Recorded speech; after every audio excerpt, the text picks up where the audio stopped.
में जन सैलाब भी उमड़ा और इस दौरान अखिलेश के साथ अब्दुल्ला आजम खां भी मौजूद रहे।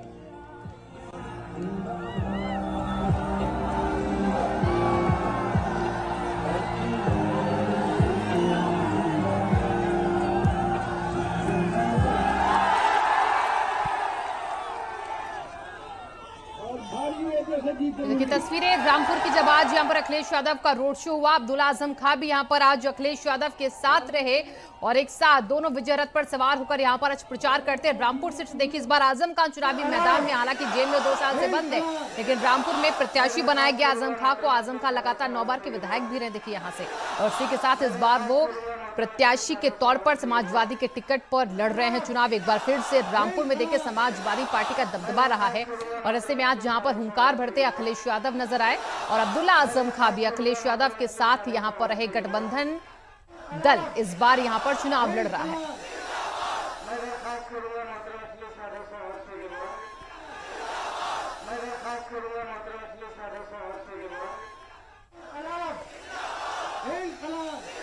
रामपुर की सीट से आजम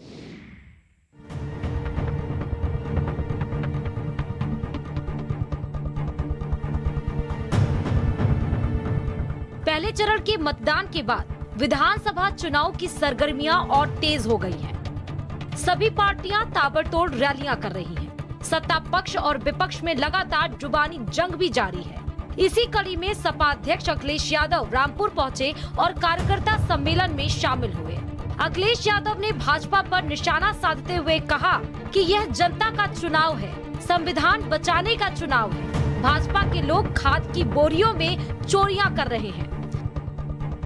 तो याद रखना, अभी कुछ दिन पहले खाद लेने गए होगे, बताओ खाद मिल गई कि नहीं मिल गई? और जब घर पे आए होगे खाद की बोरी चेक की होगी तो 5 किलो साफ हो गई कि नहीं हो गई?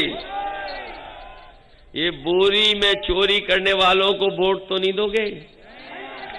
कि नई लोकसभा बन रही है दिल्ली में, नई लोकसभा बना रहे हैं भारतीय जनता पार्टी के लोग, हो सकता है संविधान को ही बदल दें। इसलिए साथियों हम कहना चाहते हैं, यहां ये आपका हमारे भविष्य का चुनाव है, किसानों का चुनाव है, वहीं ये संविधान को बचाने का भी चुनाव है।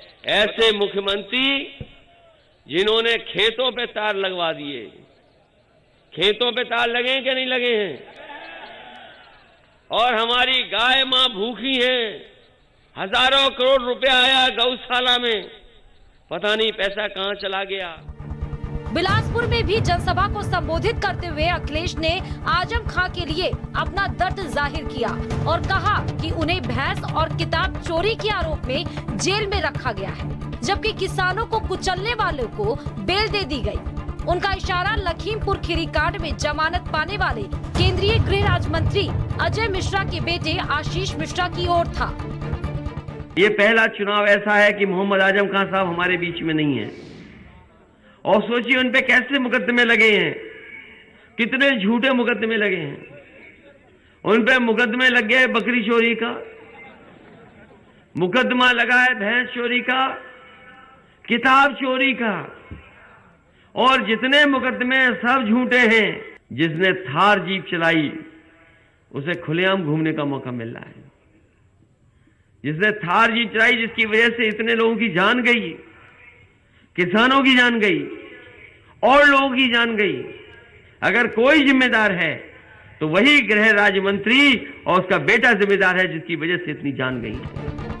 अखिलेश यादव और सीएम योगी एक दूसरे पर आरोप प्रत्यारोप लगाकर जनता को रुझाने की कोशिश में लगे हैं। जुबानी जंगों के बीच अखिलेश यादव मंचों से सीएम योगी आदित्यनाथ को बाबा करके संबोधित करते हैं, तो वहीं सीएम योगी आदित्यनाथ भी अखिलेश को बबुआ करके संबोधित करते हैं। इन जुबानी जंगों के बीच जनता का समर्थन किसे मिलता है, ये तो 10 मार्च को ही पता चल पाएगा। ब्यूरो रिपोर्ट, भारत समाचार। समाजवादी पार्टी अध्यक्ष